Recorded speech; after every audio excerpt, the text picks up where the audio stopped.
The first light went out at exactly 12:01 a.m. It was not a flicker or a blown bulb.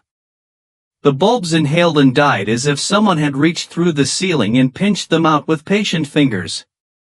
The street turned into a ribbon of pockets and shadow.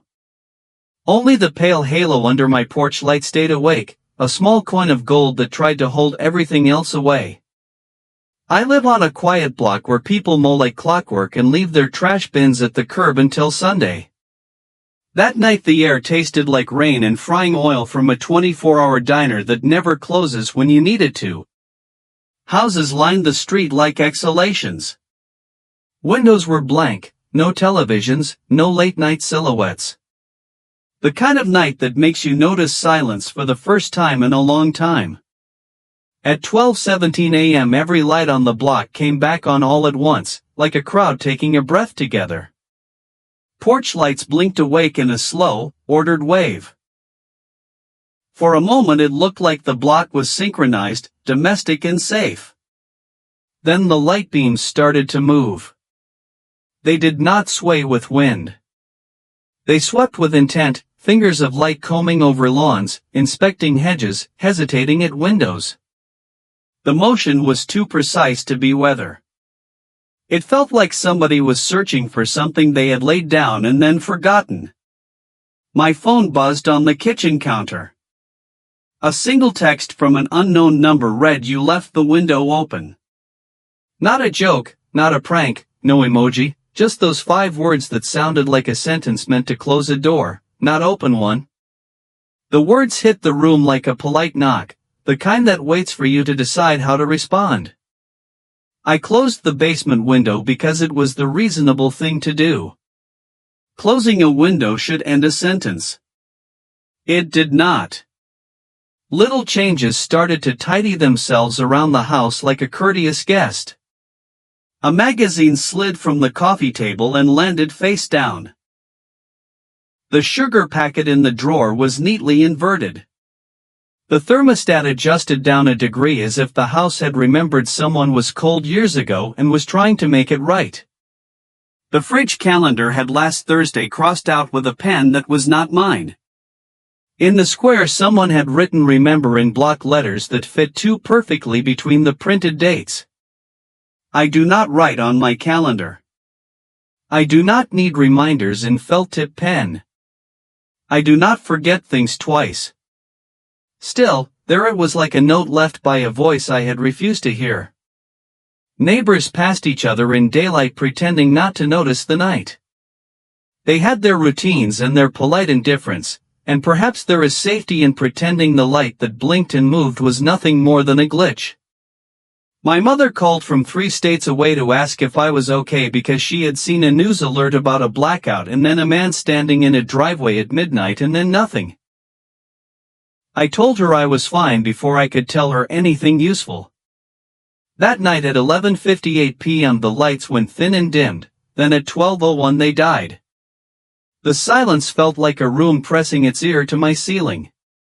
When the lights returned they lit the living room in a hue that felt older than my lamp.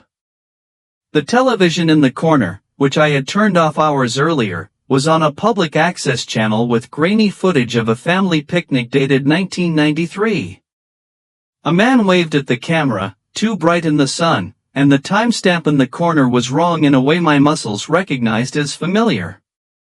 Familiarity is not comfort when it is someone else's memory pretending to be yours. The first time I heard the voice I thought it came from the vents. It was a layered sound, as if several people spoke together through a small speaker.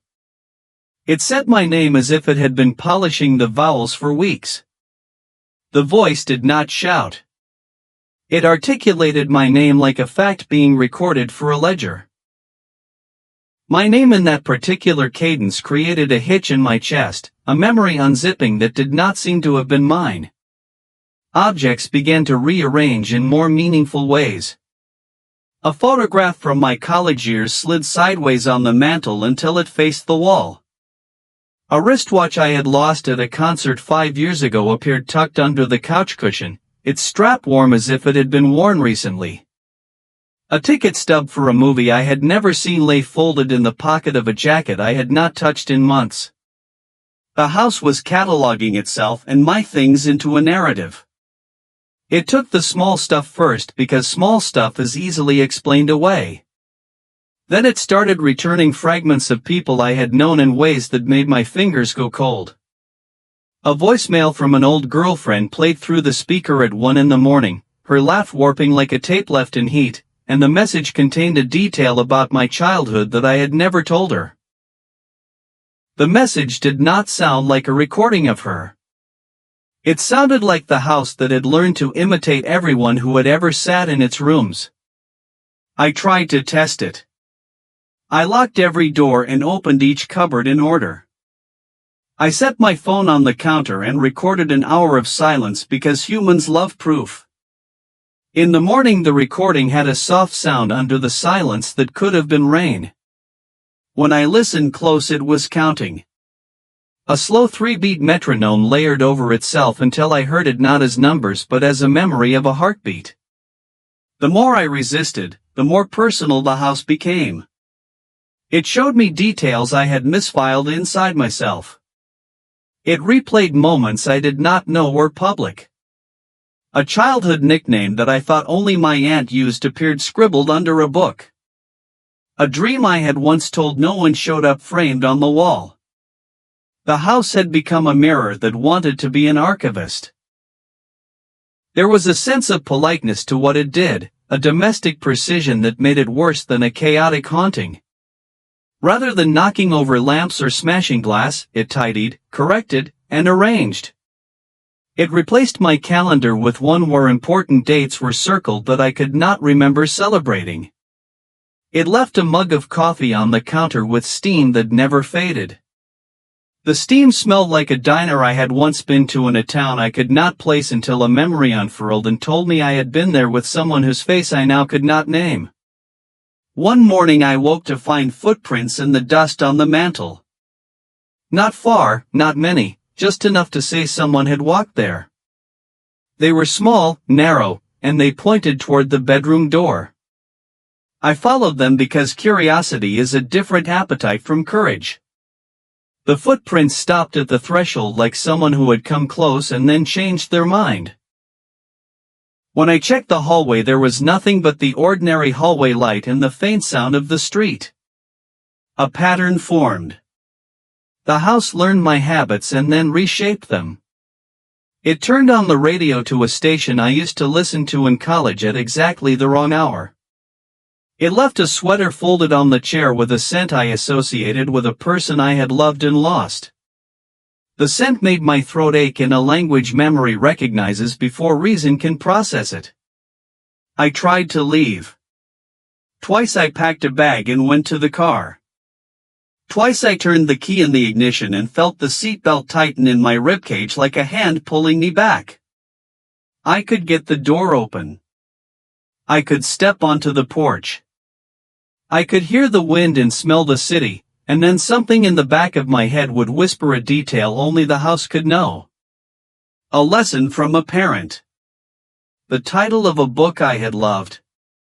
The tone of a joke my brother told that made me laugh till I cried. Those things arrived not as memory but as a soft insistence from the house, a presence saying gently that it would keep those moments if I promised to stay. At 3 a.m. one night the power hiccuped and the hallway light, which had always been a steady companion, blinked out for a second, and when it returned the picture frames in the foyer were filled with faces I did not recognize. Strangers smiling into glass, their eyes caught in the flash like evidence of a life I might have led in another ledger. I touched one frame and my finger came away with a smear of dust and a whisper that felt like applause. The house did not demand sacrifice in violent ways. It asked for details as if curating a museum. It wanted provenance for its collection. Bring a laugh, leave a ticket stub.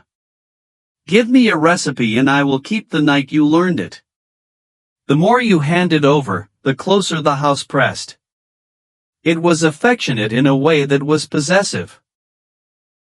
Weeks bled together into routines stitched by the house. I began to notice small lapses in myself. Names slipped from conversations and never returned. I forgot the color of my neighbor's front door. I called my bank and could not remember the name of the account I had used for years. The fabric of who I was seemed to fray along the edges the house had touched. Once, late, I heard someone humming in the hallway.